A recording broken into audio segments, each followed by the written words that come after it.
सोलापूर शहरातील लोकशाहीर अण्णाभाऊ साठे चौक ते मर्याई चौक दरम्यान असलेला रेल्वे मार्गांवरील उड्डाणपूल धोकादायक बनल्याने पाडण्यात येणार असल्याने हा मार्ग रहदारीसाठी 1 वर्षासाठी बंद करण्यात येणार आहे. 9 डिसेंबर 2025च्या मध्यरात्रीपासून 8 डिसेंबर 2026 पर्यंत हा रस्ता बंद करण्यात येणार आहे. सोलापूर शहराच्या विकासाचा साक्षीदार असणाऱ्या 1922 मध्ये बांधण्यात आलेल्या पुलाला 103 वर्षे पूर्ण झाले आहेत. हा पूल धोकादायक बनल्याने हा पूल पाडण्यात येणार आहे. त्यामुळे या मार्गांवरील वाहतूक आणि रेल्वे वाहतुकीवर याचा परिणाम होणार आहे. या पुलाचे पाडकाम मंगळवारपासून सुरू होणार असल्याने या मार्गावरील वाहतूक 1 वर्षासाठी बंद करण्यात आल्याने वाहतुकीच्या मार्गात बदल करण्यात आला आहे. सगळे सोलापूरकरांना नमस्कार. ट्रॅफिक चे बद्दल एक महत्त्वाची सूचना आहे. आपल्या सगळ्यांना माहिती आहे की लोकशाहीर अण्णाभाऊ साठे चौक ते मर्याई चौकचे दरम्यान जे रेल्वे ब्रिज होता ते खूप जुना आणि पूर्णपणे जीर्ण झाला होता. त्यामुळे रेल्वे प्रशासनाने त्यांना पाडून आणि नवीन ब्रिजची ही संकल्पना केली आहे. त्या अनुषंगाने जे तिथलं जे ट्रॅफिक आहे ते बाधित राहणार आहे. त्याच्यासाठी पोलीस प्रशासनाने ऑल्टरनेट मार्ग सगळ्यांना दिले आहे. त्याबद्दल मी आपल्याला एक सूचना देतो.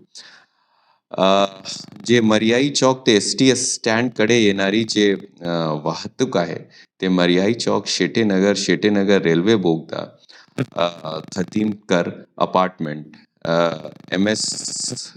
MSEB ऑफिस निराळी वस्ती ते छत्रपती शिवाजी महाराज बस स्टँड पर्यंत ते येईल.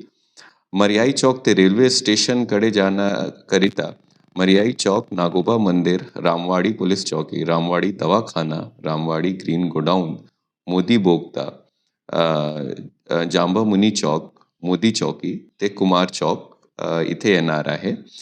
त्याच्यानंतर मंगलवेढा रोडकडून हैदराबाद, तुळजापूर, विजापूर, पुणेकडे जाणारी वाहतूक नवीन विजापूर रोड ते केगाव बायपासचा वापर करते.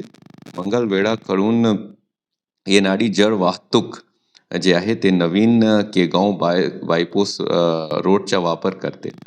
आणि देवगाव व दामनी नगर येथील रहिवाशी सोलापूर शहरात येण्यासाठी Jagtap hospital, CNS hospital, Jankar Nagar, नवीन रेल्वे बोगदा, अभिमानश्री नगर, अरविंद धाम वसाहत, जुना पुना नाके हे मार्गचा वापर करते.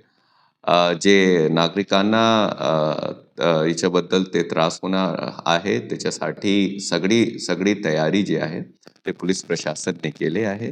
याच्या व्यतिरिक्त कोणाला काही अडचण आहे, काही प्रॉब्लेम होतील तर ते तुम्ही लगेच पोलीस प्रशासन कॉन्टॅक्ट करा. धन्यवाद. बंधुप्रेम न्यूज चॅनलला लाईक, सबस्क्राईब व बेल आयकॉन दाबायला विसरू नका. धन्यवाद.